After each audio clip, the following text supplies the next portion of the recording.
Good morning दोस्तों। तो आज हम लोग इस स्पेसिमेन को डिस्कस करने जा रहे हैं जहां पे we can see that this is a glass mounted formalin preserved specimen in which we can see a hollow tube like organ which is appearing to be featureless.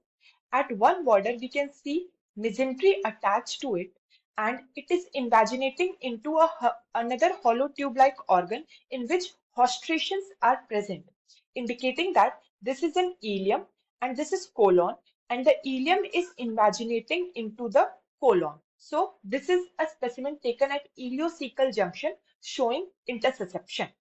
अब इसमें इसके अलावा और क्या देख पा रहे हैं आप? We can see the constricted and folded appearance of the affected bowel loop. The bowel is appearing to be thickened and irregular.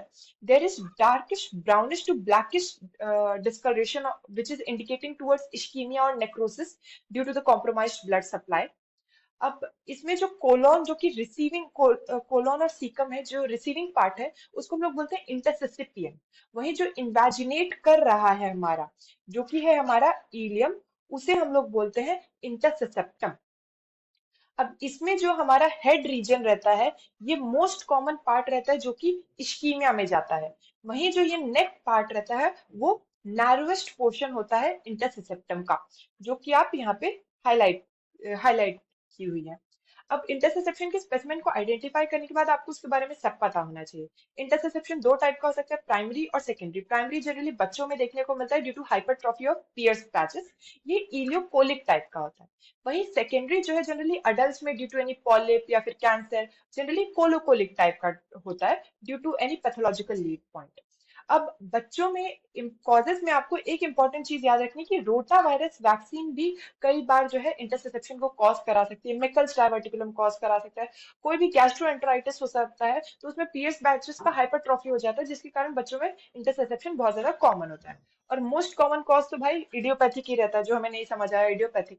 बड़ों में जनरली ट्यूमर्स हो गए, पॉलिप्स हो गई, कोई भी इंफ्लेमेटरी कंडीशंस हो गए, उसके कारण इंटरसेप्शन होता है।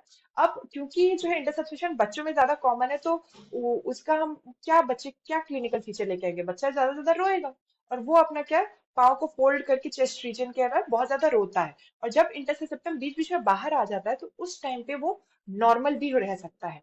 उसके अलावा बच्चा बहुत ज्यादा वॉमिटिंग करेगा, ब्लडी स्टूल्स पास करेगा, पाल्पेबल मास देखने को मिलेगा। यहाँ पे जो ब्लडी स्टूल्स मिलते हैं उसे हम लोग बोलते हैं करंट जेली स्टूल।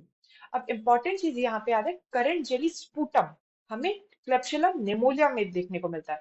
वहीं करंट जेली स्टूल जो है साइन है हमारा इंटरसेप्शन का। अब जब हम इसके लिए इन्वेस्टिगेशंस करेंगे तो यूएसजी करने पे हमें टारगेट साइन या फिर डोनर साइन देखने को मिलता है। वहीं कॉन्ट्रास्ट एनेमा जो कि बोथ डायग्नोस्टिक और थेरेपेटिक भी है, उसमें हमें क्लॉ साइन या फिर पिंसेट साइन देखने को मिलेगा। बड़ों में जनरली इन्वेस्टिगेशन ऑफ चॉइस हमारा सीईसीटी होता है।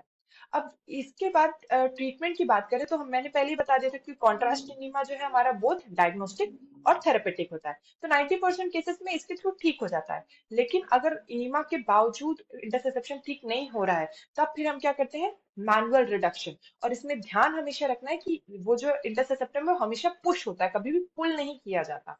और अगर जैसे कि हम लोग हमारे स्पेसिमेन में देख पा रहे थे कि इश्कीमिया या फिर नेक्रोसिस हो जाता है, परफोरेशन हो जा रहा है, तो हम लोग जो है बावल रिसेक्शन एंड एनास्टोमोसिस करते हैं। तो ये था हमारा पूरा discussion about interception. Thank you so much.